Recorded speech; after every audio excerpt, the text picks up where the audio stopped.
தமிழக வெற்றிக் கழகத்தின் முதல் அரசியல் மாநாடு விக்கிரவாண்டி வி சாலையில் 23ஆம் தேதி நடத்துவதற்கு காவல்துறை சார்பில் நிபந்தனையுடன் கூடிய அனுமதியை வழங்கியுள்ளார். இந்த அனுமதியை தொடர்ந்து விழுப்புரத்தில் அக்கட்சியின் நிர்வாகிகள் பட்டாசு வெடித்தும் இனிப்புகள் வழங்கி கொண்டாடினர். தமிழக வெற்றிக் கழகத்தின் முதல் அரசியல் மாநாடு விக்கிரவாண்டியில் உள்ள வி சாலையில் 23ஆம் தேதி நடத்துவதற்கு அனுமதி கோரி விழுப்புரம் எஸ்பி அலுவலகத்தில் கடந்த 28ஆம் தேதி மனு அளித்தனர். இந்த மனுவினை ஆய்வு செய்த காவல்துறையினர் மாநாடு நடத்துவதற்கு நடைமுறை வழிகாட்டுதல் எதுவும் குறிப்பிடவில்லை என்பதால் 21 கேள்விகள் காவல்துறை சார்பில் கேட்கப்பட்டு நோட்டீஸ் வழங்கப்பட்டன. அதனை பெற்றுக்கொண்ட அக்கட்சியின் பொதுச் செயலாளர் புஷி ஆனந்த் 21 கேள்விகளுக்கான பதில் விளக்கத்தினை 6ஆம் தேதி கொடுத்தார். அதனைத் தொடர்ந்து காவல்துறை அனுமதி தொடர்பாக இன்று நேரில் சந்திக்க தமிழக வெற்றிக் கழகத்தினருக்கு அழைப்பு விடுக்கப்பட்டது.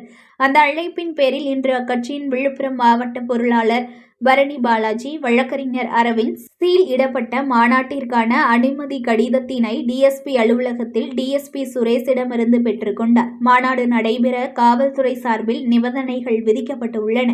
மாநாடு நடைபெறும் இடம் தேசிய நெடுஞ்சாலைக்கு அருகாமையில் உள்ளதால் போக்குவரத்திற்கு பாதிப்பு இல்லாமல் மாநாடு நடத்த வேண்டும். முதியவர்கள், பெண்கள், மாற்றுத்திறனாளிகளுக்கான பாதுகாப்பை உறுதி செய்ய வேண்டும். பார்க்கிங் வசதிகள் எந்தவித குளறுபடிகள் இல்லாமல் இருக்க வேண்டும் என்பன நிபந்தனைகள் காவல்துறை சார்பில் விதிக்கப்பட்டுள்ளன.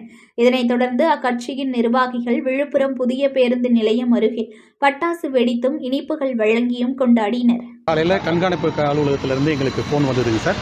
ஆஃபீஸுக்கு வந்துட்டு போங்க, 10:30க்கு வந்துடுங்க அப்படின்னு சொல்லி ஒரு தகவல் கொடுத்துருந்தாங்க சார். அதனை ஏற்று நாங்கள் இன்றைக்கி சாரை சந்தித்தோம், டிஎஸ்பி சாரை சந்தித்தோம்.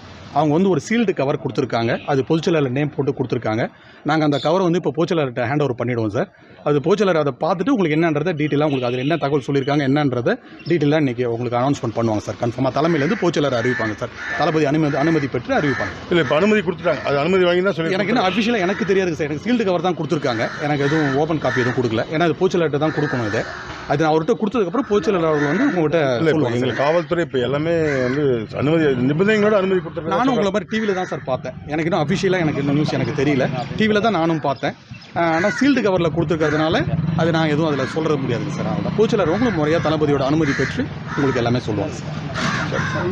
கலெக்டர் ஆஃபீஸில் ஒரு சின்ன செலிப்ரேஷன் வச்சுருக்கோம். அங்கே வந்துருங்க சார். கலெக்டர் ஆஃபீஸ் தளபதி 11 o'clock ஒரு அறிவிப்பு வெளியிடுறாங்க. அதுக்கான செலிப்ரேஷன் வச்சுருக்கோம் சார். News1 தமிழை லைக் பண்ணுங்க, கமெண்ட் பண்ணுங்க, ஷேர் பண்ணுங்க, மறக்காம சப்ஸ்கிரைப் பண்ணுங்க.